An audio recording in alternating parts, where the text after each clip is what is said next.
एक कथा याद आ रही है।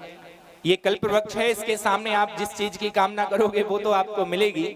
लेकिन एक बार की बात है, एक व्यक्ति भी ऐसे ही खेत में बैठा हुआ, खेत में काम कर रहा और काम करते करते करते करते ऐसे ही एक वृक्ष था और वृक्ष के नीचे बैठ गए और बैठ करके कामना करने लगा, हे प्रभु, हे द्वारकाधीश, अगर कृपा हो जाती, बहुत थक गया हूं, अगर कृपा हो जाती तो बढ़िया बढ़िया सा पकवान मिल जाता, भोजन मिल जाता, तो इस धूप में काम करते करते थोड़ी बहुत तो थकान उतर जाती, भोजन मिल जाता, बड़ी तेज की भूख लगी।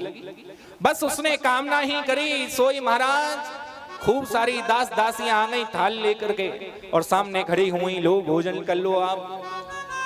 अब उस व्यक्ति को तो पता नहीं था कि वो बैठा कहाँ है, कल्प वृक्ष के नीचे बैठा हुआ है।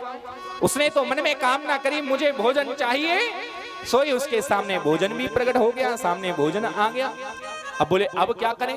उसने बढ़िया भोजन किया और भोजन कर कर मन मन में कामना करने लगा, हे प्रभु, आपने बढ़िया चकाचक भोजन तो करा दिया, लेकिन बढ़िया अगर बिस्तर होता और सो रहे होते, निद्रा को प्रसन्न कर लेते सभा में, तो और बढ़िया आनंद आ जाता। अब बस उसने कामना ही करी, सोई महाराज बढ़िया सुंदर सा बिस्तर भी उसके लिए आ गया।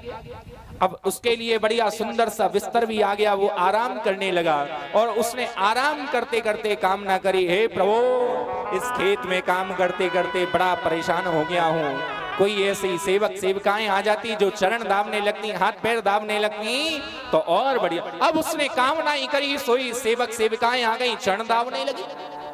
क्यों? क्योंकि उसको तो पता नहीं ये वृक्ष कैसा है। सो महाराज अनेक सेवक सेविकाएं आ गई, चरण दाबने लगी, पैर दाबने लगी।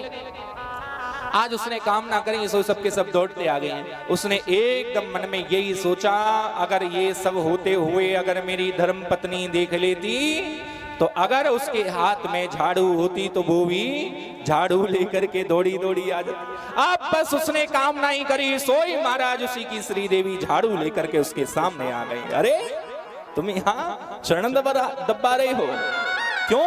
क्योंकि वो किसके नीचे बैठा हुआ है ये उसने नहीं सोचा, ये कल्प वृक्ष है और कल्प वृक्ष के नीचे लेट करके वो जो कामना करता था वही हो रहा था। उसने कामना ये करी, अगर यहाँ पर मेरी धर्म पत्नी होती, उसके हाथ में झाड़ू होती, वो लेकर के आ जाती, और वही हुआ।